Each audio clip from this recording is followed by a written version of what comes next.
تصور کریں ایک ایسا شہر جو دنیا کا سب سے امیر، سب سے طاقتور اور سب سے خوبصورت شہر ہو۔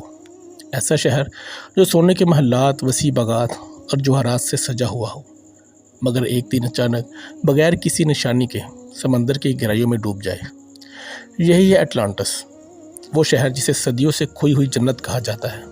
اٹلانٹس کا سب سے پہلا ذکر تقریباً 2400 سال پہلے یونانی فلسفی افلاطون نے کیا تھا۔ اس نے اپنی کتابوں ٹائمیس اور کریتیاس میں بتایا کہ ایک ایسا جزیرہ تھا جو یونان سے بھی بہت بڑا تھا۔ وہاں کے لوگ علم، فن اور طاقت میں دنیا کے سب سے آگے تھے، مگر ان کے غرور اور نافرمانی کی وجہ سے ایک دن زلزلے اور طوفان آئے اور پورا جزیرہ سمندر کی گہرائیوں میں غرق ہو گیا۔ افلاطون کے مطابق اٹلانٹس ایک گول دائرے کی شکل میں بنایا گیا تھا۔ اس کے بیچ میں بادشاہ کا محل تھا جو سونے اور ہیرے جواہرات سے سجا ہوا تھا۔ شہر کے ارد گرد پانی کی نہری راستے تھے جہاں جہاز چلتے اور دنیا بھر کی تجارت یہاں آ کر ملتی تھی۔ اٹلانٹس میں سائنس، فن تعمیر اور ٹیکنالوجی اپنے وقت میں سب سے آگے تھی۔ کچھ لوگ تو اسے ایک مفوق الفطرت شہر بھی کہتے ہیں۔ یہ سب سننے کے بعد ایک سوال اٹھتا ہے کہ کیا اٹلانٹس واقعی موجود تھا؟ کچھ مورخین کہتے ہیں کہ یہ صرف افلاطون کی کہانی تھی جو انسانوں کو غرور کے انجام سے بچانے کے لیے سنائی گئی تھی، مگر کچھ سائنسدان آج بھی سمندر کے نیچے اٹلانٹس کے آثار تلاش کرنے کی کوشش کر رہے ہیں۔ کچھ تحقیق میں کہا جاتا ہے کہ یہ شہر بحیرہ روم یا بحیرہ اوقیانوس کے نیچے دفن ہے۔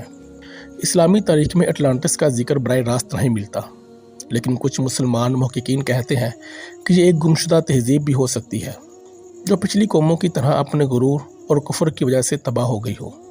اللہ تعالیٰ نے قرآن مجید میں کئی بار فرمایا ہے کہ جو قومیں اللہ کو بھول جاتی ہیں وہ کتنی ہی طاقتور کیوں نہ ہو، زمین ان کا وجود مٹا دیتی ہے۔ گزشتہ 100 سالوں میں کئی سائنسدانوں نے سمندر کی گہرائی میں ایسے کھنڈرات، دیواریں اور نقشے دیکھے ہیں جو شاید اٹلانٹس کی باقیات ہو سکتے ہیں۔ کچھ لوگ کہتے ہیں کہ اٹلانٹس کی تہذیب اتنی ترقی یافتہ تھی کہ وہ آج کے زمانے کی ٹیکنالوجی سے بھی آگے تھی۔ یہی وجہ ہے کہ لوگ آج بھی اسی شہر کی تلاش میں ہیں۔ اٹلانٹس کی کہانی ہمیں یہ سکھاتی ہے کہ دنیا کی سب سے بڑی طاقت اور دولت بھی ہمیشہ نہیں رہتی۔ اگر انسان غرور اور تکبر میں پڑ جائے تو اللہ کا ایک حکم سب کچھ ختم کر دیتا ہے۔